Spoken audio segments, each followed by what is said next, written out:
I think most people spend way too much of their time learning how to do things and not enough time actually doing them, even if they don't fully learn how. I've been running a business for 3 years now, and I've been recording every day for the past year documenting that. And recently there's been this one thing that clicked for me, which is just fuck planning and get on with it. And I think this has been a thing for me because I tend to plan a lot. And I think this reflection and thinking is useful, don't get me wrong. I spend a lot of time trying to learn things, and I think that's great. But at the same time, sometimes it's too much. You learn from data. Data you get from doing. So if you do more, you get more data and you can learn more. Sometimes I sit down and I try and think about how to solve my business problems, and okay, I need to think about this and think about how to come up with this offer or brainstorm this. But sometimes the reality is you just need to hustle a little bit. And when I say hustle, I'm not talking about like work more. I'm talking about hustle as in be thrifty and resourceful and just do more stuff. Whatever comes across your plate, just do it. And this is, I think, a big thing for me, something I'm doubling down on, is just trying to do more random things and documenting those things.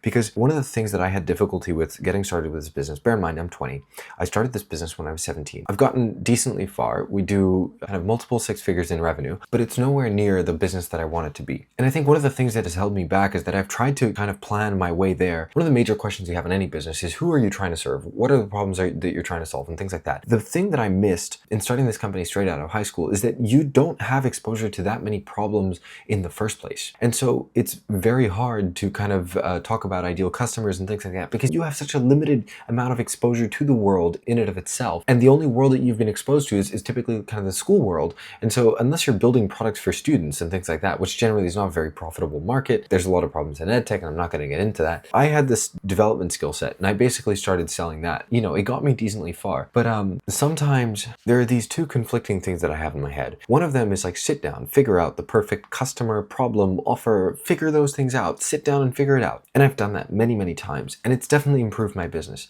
But I think this year something that's really clicked is like, you can only do so much of this, but when you are so early on that you have so little exposure to the market and everything else, you just need to get on with things and just solve whatever's in front of you. Solve your own problems, solve your clients' problems, just do stuff for them. That's something that we're applying right now, is just do more stuff for your clients and document it and tell everybody about it until more people ask about the stuff that you're doing. And over time, you'll build enough data that you'll start to see what's more profitable, less profitable, more common, less common, complicated, easier to fulfill on. Like, you'll get patterns out of data, and so then you can learn. And then when you go back to those questions about what are the problems, the offers, the ideal clients, you can answer those way better. I think I really want to stress this point, which is like, the more data you have, the easier it becomes to answer these questions. And this is something that I think I've only started to sample. The reality is, learning without a basis on which to apply that learning is relatively useless, because you can't change your behavior. You have nowhere to apply and take those lessons and actually get something out of them.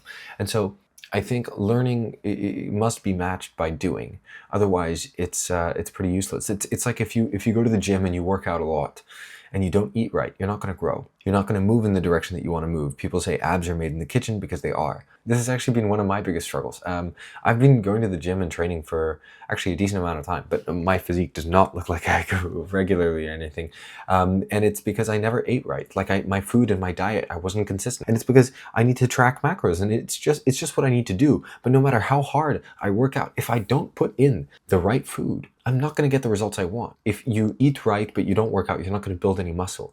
Same way, if you work out but you don't eat, you're not going to build anything. And so you need both pieces. They work in tandem with one another. And so if you want to learn, you also have to do.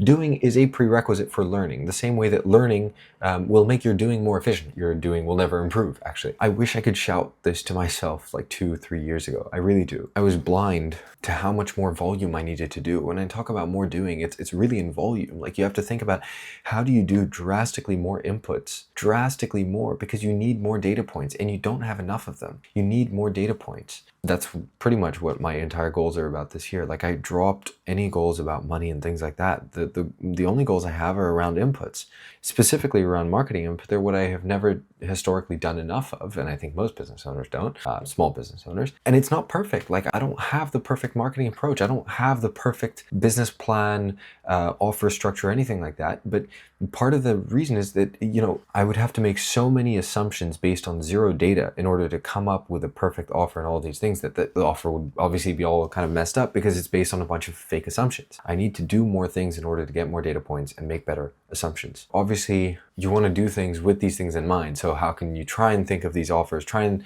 think of a new offer, try and think of more specific client prototypes, try and think of more specific problems to solve, which is all things that I'm doing. But that thinking part is like 10% of the work, if that. The rest is just doing and doing and doing and doing until you have data to go back to your offer, problem, and client type and look at that and say, is this working? Are these still in line with the data and what I want? At least in my case, and I think for a lot of other people, they try to think their way to a great business, and that's not going to be the way you do it. You are going to execute your way to a great business, and thinking will form a small part of that. People tend to fall on either side of the camp. Basically, they either are very good at doing, not so much at thinking, or very good at thinking, not so much at doing. I think most people are not so great at doing and just like thinking and planning. Doing the thing is not very attractive. If you're somebody who likes to learn about stuff, learn about business, and if you're reading the books and whatever, I can't stress like how useless those books are to you if you don't do. No matter how many books you read, you know, if you have no data points, it's useless, it's pointless. Anyway,